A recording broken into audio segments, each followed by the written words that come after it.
So ngayon mga idol, titingnan natin kung ilang kilo yung ating lapu-lapu. Ayan, 0-0 na. At check natin itong grouper. Ayan.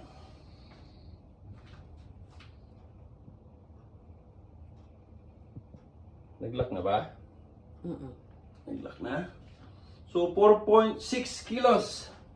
Ayan mga idol. Tapos tignan din naman natin yung ating tatlong kingfish kung ilan. At set natin ulit. And yan mga idol, 0-0. Check na natin itong tatlong tanigi, ilang kilo. Ayan na. Tatlong piraso. Nag-lock na.